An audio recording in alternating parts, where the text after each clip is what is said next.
ప్రేమ్ చాలా పెద్ద ప్రమాదం నుండి బయటపడి హాస్పిటల్ నుండి డిశ్చార్జ్ అయ్యి ఇంటికి వస్తూ ఉంటాడు. అరుణ్, హర్ష ఇద్దరూ కూడా ఎంతో జాగ్రత్తగా ప్రేమ్ని ఇంట్లోకి తీసుకొని వస్తూ ఉంటే చంద్రిక, చామంతి ఇద్దరు హారతి తీసుకొని లోపల నుండి వస్తూ ఉంటారు. చామంతి తన వెనకే రావడంతో తనకు ఎలా ఉందో ఏంటోనని ప్రేమ్ తనని చూసే వరకు విలువిల్లాడిపోతూ ఉంటాడు. అలా చామంతి కోసం లోపలికి చూస్తూ ఉంటే ఇక అప్పుడే చామంతి కూడా చంద్రిక పక్కన వస్తూ ఉంటుంది. చామంతిని ఎంతో ప్రేమగా అలా ప్రేమ్ చూస్తూ ఉంటాడు. చంద్రిక ప్రేమ్కి హారతిచ్చి బొట్టు పెట్టి ఇంట్లోకి తీసుకుని వస్తూ ఉంటుంది. చామంతి, నీకేం కాలేదు కదా అని చెప్పి ప్రేమ్ అడుగుతూ ఉంటాడు. లేదు బాబు, నాకేం కాలేదు, ఇప్పుడు మీకు ఎలా ఉంది అని చెప్పి అడుగుతూ ఉంటే ఒళ్ళంతా ఒకటే నొప్పులు చామంతి అని చెప్పి ప్రేమ్ చాలా బాధగా చెబుతూ ఉంటాడు. మీరు రెస్ట్ తీసుకోండి బాబు, ఇప్పుడే నేను తినడానికి భోజనం రెడీ చేసి తీసుకువస్తాను అని చెప్పి చామంతి కన్నీళ్లు పెట్టుకుంటూ లోపలికి వెళ్తూ ఉంటుంది. అరుణ్, హర్ష ఇద్దరు జాగ్రత్తగా ప్రేమ్ని లోపలికి తీసుకొని వస్తారు. ప్రేమ్ని బెడ్ మీద పడుకోబెడతారు. అసలు బండి బ్లాస్ట్ అవ్వడం ఏంట్రా, ఎవరో కావాలని నీ మీద కుట్ర చేస్తున్నట్టుగా నాకు అనిపిస్తుందని చెప్పి హర్ష అంటూ ఉంటాడు. ఇక దాంతో ప్రేమ్, అదే నాకు కూడా అర్థం కావడం లేదు నాన్న, అసలు నా మీద ఇంత కక్ష ఎవరికి ఉంటుంది అని చెప్పి అంటూ ఉంటే ఇక అప్పుడు రమాదేవి, వద్దు వద్దు అంటున్నా ఆ చామంతి మాటలు విని నువ్వు సంబంధం లేని వాళ్ళందరికీ వాదించడానికి వెళ్తావు కదరా, వాళ్ళలో ఎవరో ఇదంతా మనసులో పెట్టుకొని నిన్ను చంపాలని ప్రయత్నించారు. ఇక మీదటైనా ఈ అమ్మ మాట విను, అప్పుడైనా నీకు ఇలాంటివి జరగకుండా ఉంటాయని చెప్పి రమాదేవి అంటూ ఉంటుంది. రమా, ఇప్పుడు ఈ సమయంలో నువ్వు మాట్లాడాల్సిన మాటలు కాదవి, వాడు అసలే అంత పెద్ద ప్రమాదం నుండి బయటపడ్డాడు కదా అని చెప్పి ఈ టైంలో నువ్వు ఇలా క్లాస్ పీకడం కరెక్ట్ కాదు అని హర్ష రమాదేవి మీద మండిపడుతూ ఉంటాడు. చామంతి జ్యూస్ తీసుకొని అక్కడికి వస్తుంది. ఖచ్చితంగా ఇదంతా కూడా ఆ గుణాగడి పనే అయి ఉంటుంది అని చెప్పి చామంతి, ఒకవేళ వాడే నా ప్రేమ్ బాబుకి ఇలా జరగడానికి కారణం అని తెలిస్తే మాత్రం అస్సలు వదిలిపెట్టను, వాడి అంత చూస్తాను అని చెప్పి అలా జ్యూస్ తీసుకువచ్చి ప్రేమ్కి తాగించబోతూ ఉంటే, జ్యూస్ తీసుకువచ్చి ఇంతమంది ఉన్నాము, ఎవరో ఒకరికి ఇస్తే సరిపోతుంది కదా, పని మనిషివి నువ్వు నా ప్రేమ్కి తాగించడం ఏంటి, ఇలా ఇవ్వు నేను తాగిస్తాను అని చెప్పి నిషా ఆ జ్యూస్ తీసుకొని ప్రేమ్కి తాగిస్తూ ఉంటుంది. ఇక దాంతో ప్రేమ్ మాత్రం ఎంతో బాధగా చామంతి వైపు చూస్తూ ఉంటాడు. చామంతి, నువ్వు నా భార్యవి, నిజానికి నేను ఈ పరిస్థితుల్లో ఉన్నప్పుడు దగ్గరుండి నాకు సేవలు చేయాల్సిందంతా కూడా నువ్వే, కానీ నువ్వు నా భార్యవనే విషయాన్ని బయట పెట్టలేకపోతున్నాను. ఈ టైంలో నువ్వు నా పక్కనుంటే నాకు ఎంతో ధైర్యంగా అనిపిస్తుంది అని చెప్పి ప్రేమ్ లోపల బాధపడుతూ ఉంటాడు. నైట్ అంతా కూడా కొద్ది రోజులు ప్రేమ్ని చూసుకోవడానికి ఎవరో ఒకరు ఉండాలి. ఎలా అని చెప్పి ఎవరైనా నర్సుని అపాయింట్ చేద్దామా అని హర్ష అంటూ ఉంటాడు. ఇక దాంతో నిషా, అంకుల్, ప్రేమ్ని చూసుకోవడానికి నేనున్నాను కదా, ఇంట్లో వాళ్ళైతే ప్రేమ్ని శ్రద్ధగా ప్రేమగా చూసుకోగలుగుతారు, అదే బయట వాళ్ళైతే తనని అంత బాగా చూసుకోలేరు కదా అని చెప్పి నిషా అంటూ ఉంటుంది. ఇక దాంతో చామంతి, నిషా అమ్మ రాత్రంతా కూడా వెలుగుగా చాలా జాగ్రత్తగా ఉండాలి, ప్రతి క్షణం ప్రేమ్ బాబుని కనిపెట్టుకుంటూ ఉండాలి, మీకు రాత్రంతా మేలుకొని ఉండడం అలవాటు ఉందో లేదో, కాబట్టి ప్రేమ్ బాబు దగ్గర నేనుంటాను అని చెప్పి చామంతి అంటూ ఉంటే, ఏం మాట్లాడుతున్నావు నువ్వు, అంటే నాకు కాబోయే భర్తను ఎలా చూసుకోవాలో నాకు తెలియదు అనుకుంటున్నావా ఆంటీ, మీరైనా చెప్పండి ఆంటీ, కాబోయే భార్యగా ప్రేమ్ని చూసుకునే బాధ్యత నాకుంది, కాబట్టి నేనే ఉంటాను ఇక్కడ అని చెప్పి నిషా అంటూ ఉంటుంది. ఇక దాంతో రమాదేవి, చామంతి, నిషా చూసుకుంటానని చెప్పింది కదా, మనం అంతా వెళ్దాం పదా అని చెప్పి అందరినీ కూడా అక్కడి నుండి వెళ్ళిపోమ్మని చెబుతుంది. చామంతి రాత్రి భోజనం తీసుకుని రావడంతో ఇక అప్పుడు నిషా ఆ ప్లేట్ని లాక్కొని నా ప్రేమ్కి నేనే తినిపిస్తాను అని చెప్పి, ఇదిగో ప్రేమ్ తిను, నీ కాబోయే భార్యను నిన్ను చూసుకునే బాధ్యత నాకే కదా ఎక్కువగా ఉంటుంది అని చెప్పి అలా నిషా ప్రేమ్కి తినిపిస్తూ ఉంటే చామంతి కన్నీళ్ళు పెట్టుకుంటూ అలా పక్కనే నిలబడి ఉంటుంది. ప్రేమ్ చామంతి వైపు చూస్తూ ఉంటాడు.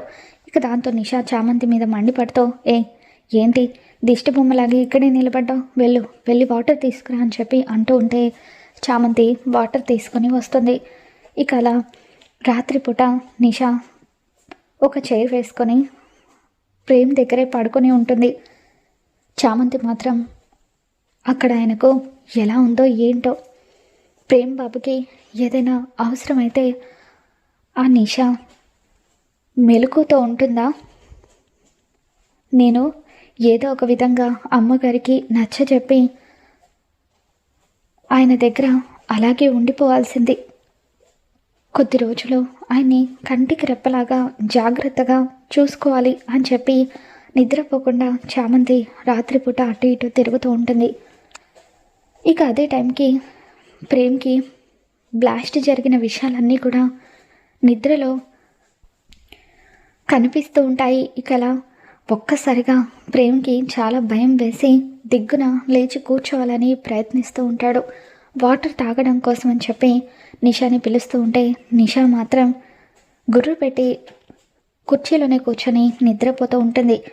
ఇక దాంతో ప్రేమ్కి ఏదో జరిగిపోతుందని తన గుండె చప్పుడు ద్వారా చామంతికి అర్థమవుతూ ఉంటుంది. ఆయనకు ఏదో అవుతుందని నా మనసుకి అనిపిస్తుంది, వెంటనే ఆయన దగ్గరికి వెళ్ళాలని చెప్పి చామంతి పరుగున ప్రేమ్ దగ్గరికి వస్తుంది. కింద పడిపోతున్న ప్రేమ్ని చామంతి గట్టిగా పట్టుకుంటుంది. బాబు కూర్చోండి బాబు అని చెప్పి ఏం కావాలని చామంతి అడగడంతో వాటర్ కావాలని చెప్పి ప్రేమ్ అడుగుతాడు. చామంతి ప్రేమ్కి వాటర్ తాగిస్తుంది. చామంతి నాకు చాలా భయంగా ఉంది, బ్లాస్ట్ జరిగిన విషయాలే నా కళ్ళ ముందు కదులుతున్నాయని చెప్పి ప్రేమ్ అంటూ ఉంటే, మీరేం భయపడకండి బాబు, నేనున్నాను కదా, మీకేం కాదు అని చెప్పి చామంతి ప్రేమ్కి ధైర్యం చెబుతూ నా ఒడిలో పడుకోండి బాబు అంటూ ఎంతో ప్రేమగా ప్రేమ్ని తన ఒడిలో రాత్రంతా కూడా పడుకోబెట్టుకుంటుంది. ఇక ఉదయం తెల్లవారుతుంది. తెల్లవారేసరికి నిషాకు మెలకు వస్తుంది. తను లేచి చూసేసరికి చామంతి ప్రేమ్ని తన ఒడిలో పడుకోబెట్టుకోవడంతో ఇక అది చూసి ఒక్కసారిగా ఆంటీ అంకుల్ అందరూ త్వరగా రండి అని కేకలు వేస్తూ ఉంటే అందరూ కూడా అక్కడికి వస్తారు. ఏమైంది నిషా, ఉదయాన్నే ఎందుకంతా కేకలు వేస్తున్నామని చెప్పి హర్ష అడుగుతూ ఉంటాడు. ఒక్కసారి మీరే ఇటు చూడండి, ఈ పని మనిషి ఎంత పని చేసిందో. నా ప్రేమ్ని చూసుకోవడానికి నేనున్నానని చెప్పిన తర్వాత కూడా సిగ్గు లేకుండా నా ప్రేమ్ని తన ఒడిలో ఎలా పడుకోబెట్టుకుందో చూడండి అంటూ నిషా చామంతి గురించి చెడుగా ఇంట్లో వాళ్ళందరికీ కూడా చెబుతూ ఉంటుంది. ఇక దాంతో రమాదేవి ఎంతకు తెగించావే అంటూ చామంతి చెంప పగలగొట్టబోతూ ఉంటే రమ అంటూ హర్ష గట్టిగా అరుస్తాడు. అమ్మ చామంతి అసలు ఏం జరిగిందమ్మా అని హర్ష అడుగుతూ ఉంటే నేను చెప్తాను నాన్న అని చెప్పి ప్రేమ్ రాత్రి నేను పడుకుని ఉంటే బ్లాస్ట్ జరిగిన సంఘటనలే నాకు పదే గుర్తుకు వస్తున్నాయి, అస్సలు నిద్ర పట్టలేదు. వాటర్ కోసం అని చెప్పి నిషాని చాలాసార్లు పిలిచాను, కానీ తను నిద్రపోతుంది.